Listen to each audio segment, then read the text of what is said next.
On a plane full of prisoners, a highly dangerous and mysterious man is brought aboard. Unlike the others, he wears a special glove. He's even seated alone in the last row, with 2 marshals guarding him on both sides. All these unusual measures make it clear just how dangerous he is. The plane soon takes off on schedule, and everyone is thinking about how to escape. But he simply tilts his neck slightly, and a tooth embedded with wire drops into his hand. He quietly unlocks his handcuffs, then waits for the explosion he knows is coming.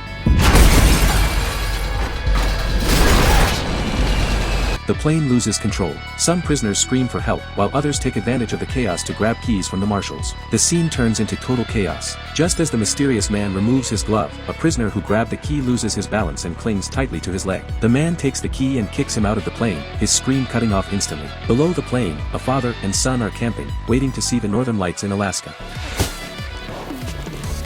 Hearing the roaring engines and debris falling from the sky, the father quickly grabs his son and runs.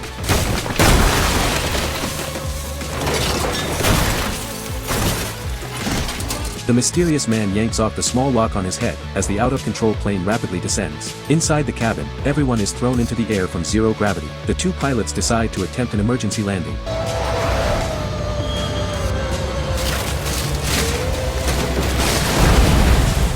After the crash landing, things get even worse. The prisoners begin attacking and killing the marshals, trying to escape. Soon, a bearded man walks out of the wreckage, his expression completely emotionless.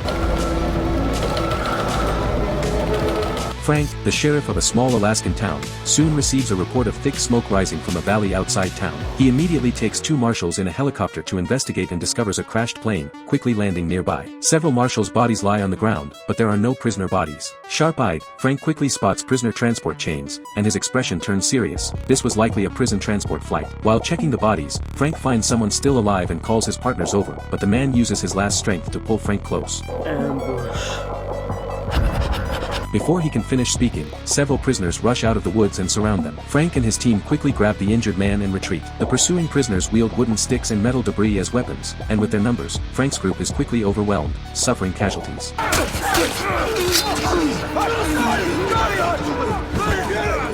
Another marshal draws his gun to fire, but a charging prisoner knocks him down and takes it. The marshal shouts for Frank to shoot. Frank hesitates for a moment, then makes a quick decision. For a brief second, Frank freezes, but quickly snaps out of it and helps the wounded Marshal Donnie. Donnie's injuries are severe. He collapses, and they have to drag him, leaving a trail of bright red blood on the ground. The ruthless prisoners rush forward, desperate to seize the helicopter. Frank dives to the side, dodging attacks, and shoots 2 prisoners swinging clubs, but his gun runs out of ammo. He quickly reloads as another prisoner charges at him. Just as Frank is about to be strangled, someone suddenly picks up a gun from the ground and joins the fight. The first 2 shots miss, but the third lands a perfect headshot. The man squints, blood streaming from the corner of his eye.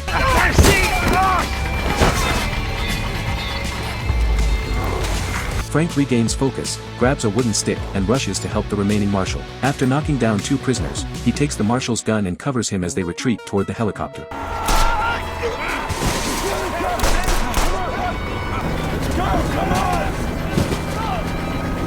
A prisoner climbs up the railing, but Frank kicks him off.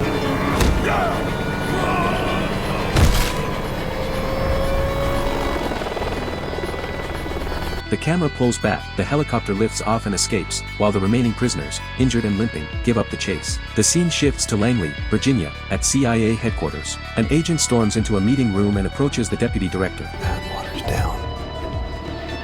He reports that although the secret operation has been exposed and many on the plane survived, the FBI still doesn't know the real story. The deputy director decides to send Agent Sidney to clean up the mess. The mysterious man's codename is Havelock. Transferring him back into the country was part of the deputy director's off-the-books operation. Not only were the marshals and pilots unaware of his identity, even the Joint Military Command had no idea. The CIA has no law enforcement authority domestically, and the plane was under the marshal's control. The deputy director tells Sidney that Frank is a local Alaskan with strong influence in the area. 6 years ago, Frank worked on a fugitive task force in Chicago, but he couldn't stand city life and chose to return to Alaska. Back on Frank's side, after landing, he briefs state police about the situation in the valley. He orders the valley sealed off and sets up a temporary command post nearby. He also instructs them to notify hospitals to activate emergency protocols and prepare for incoming casualties. Frank's wife is a nurse. After hearing about the crash, she immediately calls him and tells him to be careful. The surviving marshal who saved Frank is named Granger. Frank asks him what happened on the plane. Granger explains that a prisoner broke free and tampered with the aircraft. He says he doesn't know much, he was only told told at the last minute to reroute and pick up a prisoner from an Air Force base. That prisoner's arrival caused everything. A medical helicopter arrives to transport the injured. Frank asks for a little more time. There are still things he needs to confirm. The flight carried 52 prisoners. So far, 23 are dead, 11 captured, and 18 are missing or on the run. Agent Sidney, escorted by 2 FBI agents, approaches Frank. He demands to know the identity of the mysterious prisoner, but Sidney refuses, citing classified information. Sidney wants to question Granger, but Frank coldly refuses. Since Sidney arrived, she's only asked basic questions while playing word games. Meanwhile, his childhood friend Donnie is dying. Frank warns her, this is his territory. If she puts CIA secrets above the safety of his town, he swears she'll pay for it. The CIA has a secret program called the Atwater Protocol. It trains operatives to act as fake defectors,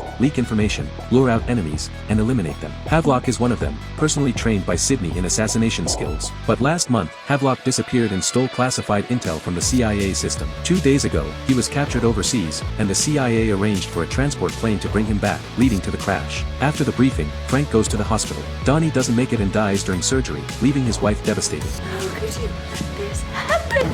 Frank's gone. He's gone.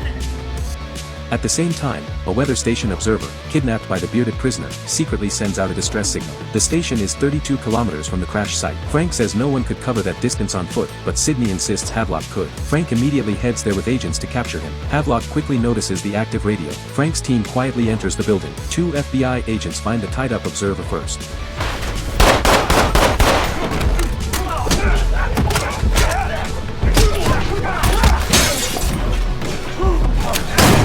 Hearing gunfire and fighting, Frank rushes to support. Another agent charges in with him, but by the time they get inside, Havelock is gone. Havelock takes a hostage but doesn't get far before Frank tracks him down. Several marshals arrive and quickly surround him. Sidney shouts for Frank to shoot and kill Havelock. But for Frank, the hostage's life comes first. Pull the fucking trigger! I can protect you! Okay, you're important, I know that! That's why she's here! Seeing Frank hesitate, and noticing surrender in Havelock's eyes, Sidney suddenly swings an axe and cuts the chain. Frank shouts for the observer to call off the sled dogs. After hesitating, the observer reluctantly blows the whistle. The dogs retreat, but Havelock's throat has already been torn open. He's beyond saving. After seeing his face, Sidney says in disappointment, it's not him. Even though this man isn't Havelock, Sidney's actions seem highly suspicious. Back at camp, Sidney notices the scar on Frank's back, hinting at a painful past. While reviewing files and examining the bodies, Sidney discovers something strange. One prisoner is actually a marshal in disguise. Granger, no. No, I talked to Granger. He told me about the crash.